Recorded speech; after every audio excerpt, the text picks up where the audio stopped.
सो अब बोलिए टॉपिक के बारे में कोई क्वेश्चन आपका हो कि किस तरह से, क्योंकि हर दिन हम लोग करने क्या वाले हैं, हर दिन हम इन्हीं पे बातें करेंगे। अब कभी राइटिंग होगा, कभी स्पोकन होगा, कभी लिसनिंग होगा। तो अभी मैंने आपको चांस दिया कि आप बोलने वाले से रिलेटेड कोई भी क्वेश्चन दिमाग में है उसको पूछो। सर इसमें टाइम बाउंडेशन होता है क्या? है ना, टाइम बाउंडेशन, टाइम बाउंडेशन है इसमें। वैसे तो ये अंडरस्टूड है 3 से 4 मिनट से ऊपर नहीं देंगे वो आपको, ठीक है। यहाँ पे इन्होंने ये लिख रखा है, देखो ऊपर वाले को 3 मिनट दे रखा है और थीमा प्रेजेंटेशन का 3 मिनट्स और क्वेश्चन वगैरह पूछने के लिए 2 मिनट्स ऐसे बोल रखा है इसमें। तो ये टाइम लिमिट है, इसी को रेस्पेक्ट करना जरूरी है क्योंकि उनको भी सैकड़ों लोगों का लेना होता है ना। सो ये टाइम लिमिट है और 15 मिनट्स आपको एडवांस में तैयारी का मिलता है स्पोकन की, और वो तैयारी दोनों की है। आप ऐसे नहीं कह देना टीचर को नहीं नहीं मैंने तो डायलॉग की करी थी इसकी फिर दो नहीं मिलेगा, फिर नहीं मिलेगा, पता ही है वो। बॉडी मूवमेंट भी मैटर करता है सर इसका? मैं कह रहा हूं कि इस चीज में क्योंकि आप सामने होते हो, आप टीचर के सामने होते हो। आप मान लो फोन पे इंटरव्यू चल रहा है आपका कंपनी में, तब तो आपका बॉडी मूवमेंट काम मतलब उसका कोई रोल नहीं है खास, बट वहां भी हालांकि आपका बॉडी मूवमेंट हो रहा है तो वो सुनता है। जब आप बंदे के सामने ही हो तो बहुत मैटर करता है। टीचर बोलेगा नहीं कि मैंने इसके नंबर काट लिए, लेकिन आपने अगर जहां पे कोई बात ऐसी थी वहां मुस्कुरा गए, आप कोई क्वेश्चन था तो वहां अगले को सुनने में लगा कि ये क्वेश्चन है, और आपका मान लो आपने कुछ कमेंट किया, हाथ नहीं चला, तो आप ऐसे करके कमेंट बोलोगे कि यार एक सवाल पूछना चाहता हूं तुमसे, मैं पूछ लूं क्या? तो इसका मतलब तुम यार सवाल पूछना चाहते हो तो लगना भी तो चाहिए, मैं एक सवाल पूछ लूं क्या?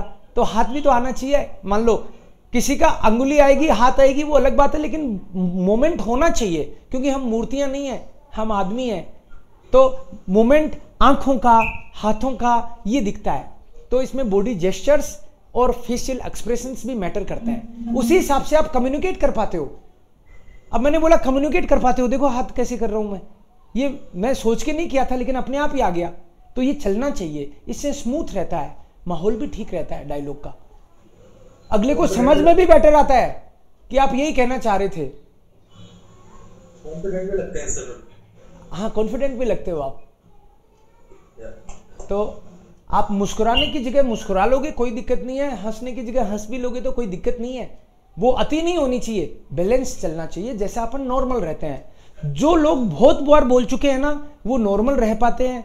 मजेदार बात इसमें यही है, जिसने प्रैक्टिस नहीं करी वो नॉर्मल रह के बोल नहीं सकता, उसको पता ही नहीं कैसे डील करना है। बट हमने 10-20 बार कर ली। एक दूसरी बात ये बहुत इंपॉर्टेंट है भाई अपने लिए खास तौर पे, कि आप लोग अभी लैंग्वेज सीख रहे हो तो अपन मिल नहीं रहे एक दूसरे से, लेकिन जब आप अपने टॉपिक पे बोलोगे तो आपका कैमरा ऑन रहना चाहिए।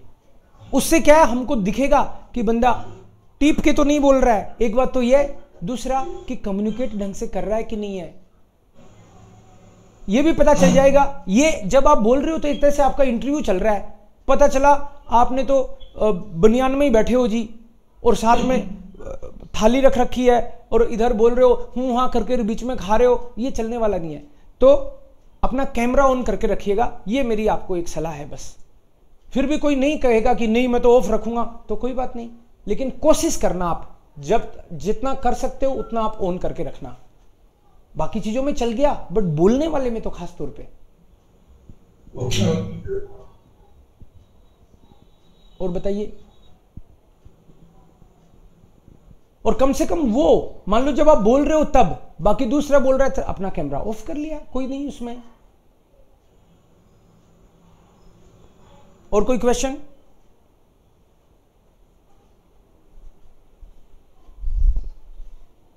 सर हमें बीच में इंटरप्ट नहीं करना है ना, अगर कोई बोल रहा है तो क्वेश्चन हमेशा लास्ट में।